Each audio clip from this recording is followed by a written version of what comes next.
أعوذ بالله من الشيطان الرجيم. بسم الله الرحمن الرحيم. وهو الله في السماوات وفي الأرض يعلم سركم وجهركم ويعلم ما تكسبون وما تأتيهم من آية من آيات ربهم إلا كانوا عنها معرضين فقد كذبوا بالحق لما جاءهم فسوف يأتيهم أنباء ما كانوا به يستهزئون ألم يروا كم أهلكنا من قبلهم من قرن مكناهم في الأرض ما لم نمكن لهم وأرسلنا السماء عليهم مدرارا وجعلنا الأنهار تجري من تحتهم فأهلكناهم بذنوبهم وأنشأنا من بعدهم قرنا آخرين. اور وہی اللہ ہے آسمانوں میں اور زمین میں جو جانتا ہے تمہارے پوشیدہ احوال کو بھی اور جانتا ہے تمہارے ظاہری احوال کو بھی. وَيَعْلَمُ مَا تَكْسِبُونَ اور وہ جانتا ہے ہر اس عمل کو جو بھی تم کرتے ہو. اللہ رب العالمین نے دنیا کی تخلیق فرمائی، ایک ایک ذرے کو اس کی جگہ متعین کیا، جس جگہ اس کا کام تھا. انسان کو، دوسرے جانوروں کو، پرندوں کو، پھلوں کو، پیڑوں کو، سب کی تخلیق اس اعتبار سے فرمائی ہے کہ کسی دیکھنے والے کی نظر میں ذرہ برابر کجی اور ٹیڑھا پن اس میں نظر نہیں آتا.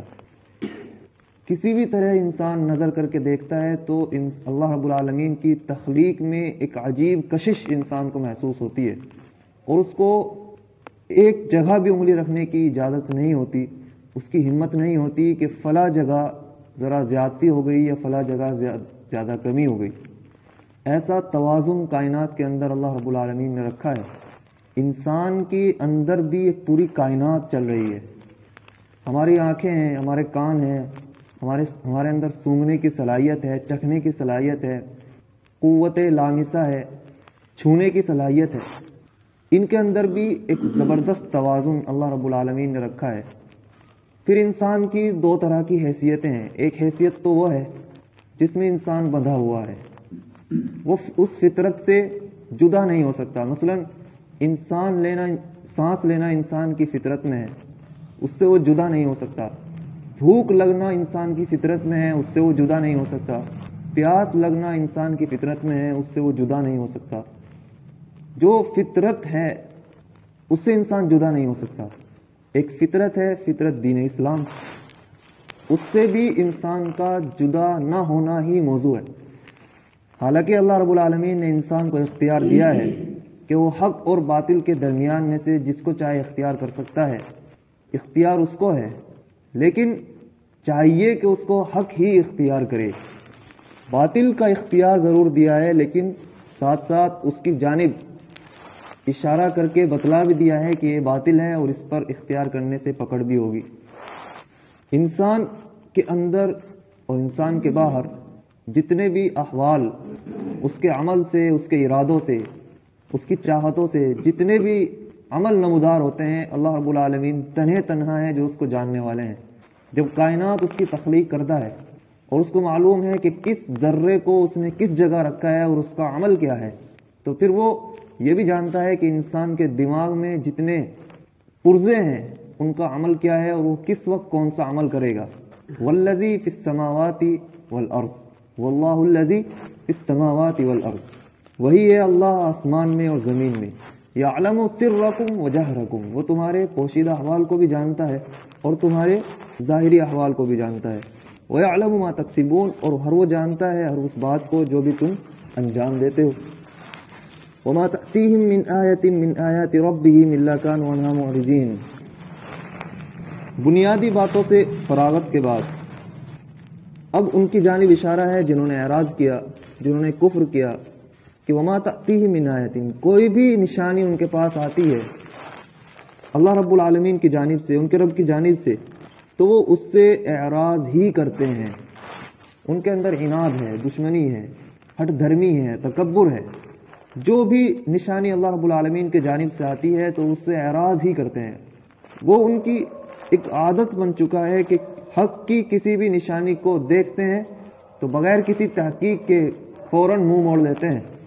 رسول اللہ صلی اللہ علیہ وسلم ان کے درمیان ایک عرصے سے چل پھر رہے تھے، پیدا انہی کے درمیان ہوئے، انہی کے درمیان انہوں نے زندگی گزاری، 40 سال کی عمر میں نبوت ملی، جب تک ان کو امین اور صادق کہا جاتا تھا۔ امین اور صادق کہنے والے کون تھے؟ وہی تھے، انہوں نے ہی اپنے سامانوں کو بطور امانت رسول اللہ صلی اللہ علیہ وسلم کے پاس رکھوائے تھے کہ آپ امین ہیں اور صادق ہیں۔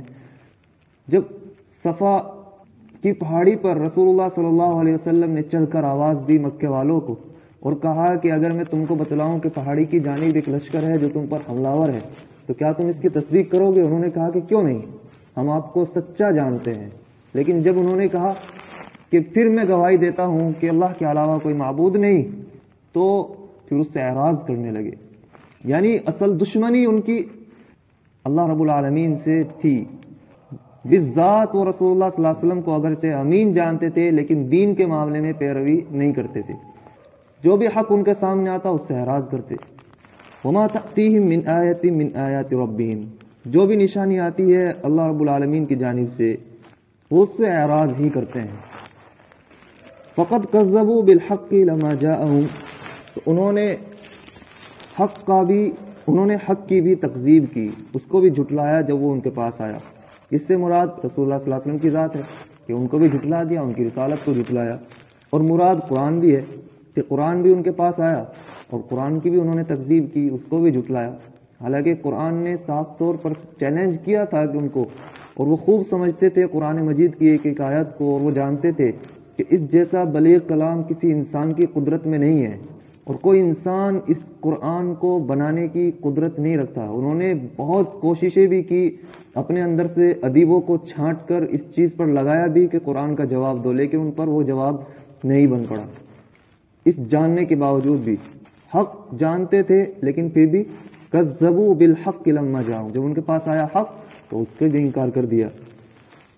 فسوف یأتیہم انباء ما كانوا به یستہزئون، تو ان کے پاس وہ خبریں آ جائیں گی جس کے ذریعے سے وہ استہزاء کرتے تھے۔ جب رسول اللہ صلی اللہ علیہ وسلم ان کو بتلاتے کہ تمہارے اس مذاق کی، اس انکار کی، اس تکذیب کی اور اس کفر کی ایک سزا ہے جو متعین ہے اور جلد ہی وہ تم کو ملنے والی ہے، تو مذاق بناتے تھے کہ لو جی ہمارے لیے سزا بھی متعین کر دی اپنے گمان کے مطابق۔ تو اللہ رب العالمین فرما رہے ہیں کہ پھر جلد ہی اس مذاق کی خبریں بھی ان کو مل جائیں گی جو مذاق کیا کرتے تھے قرآن کے ساتھ میں۔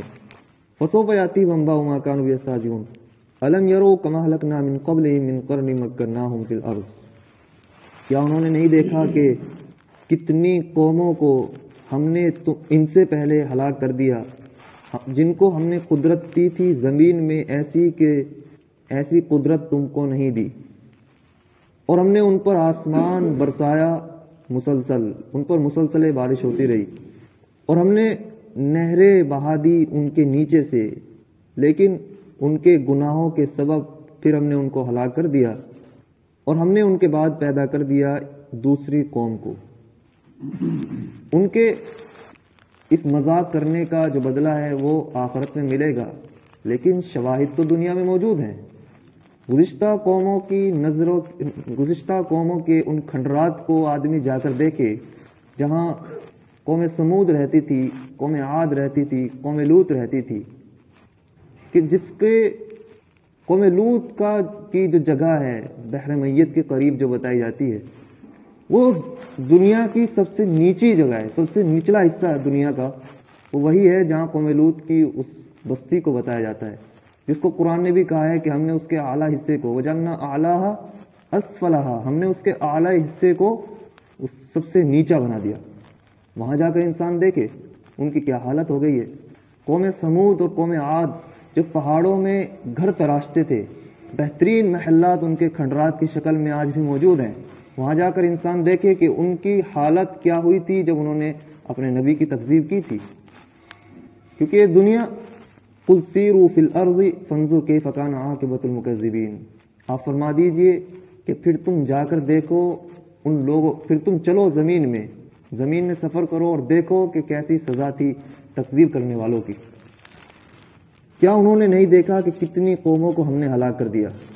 بہت سی قومیں ہلاک ہو گئی، اور ان کو قدرت دی تھی زمین میں ایسی کہ جو ان کو قدرت نہیں دی گئی، جو تم کو قدرت نہیں دی گئی ایسی قدرت ان کو دی گئی تھی. وہ پہاڑوں میں گھر تلاش لیا کرتے تھے، اور نعمتیں ان پر ایسی برسائی تھی کہ مسلسل ان کے اوپر بارش ہوتی تھی، اور نہریں ان کے نیچے سے جاری تھی، آس پاس نہریں بہتی تھیں، عمدہ بہار تھی اور بہترین باغات تھے. لیکن رسول جب حق لے کر آئے تو پھر انہوں نے اس کا انکار کیا، اور پھر حالت وہ ہو گئی کہ آج فَأَهْلَكْنَاهُمْ بِذُنُوبِهِمْ، چنانچہ ہم نے ان کے گناہ کے بدلے ان کو پھر ہلاک کیا. وَأَنشَأْنَا مِن بَعْدِهِمْ قَرْنًا آخَرِينَ، اور ہم نے ان کے بعد پھر دوسری قوموں کو پیدا کیا. دوسری قوموں کو یعنی اللہ رب العالمین نے ان سے دوسری قوموں کو بدل دیا. وہ تو ہلاک ہوئے لیکن وہاں دوسرے لوگ جا کر آباد ہو گئے.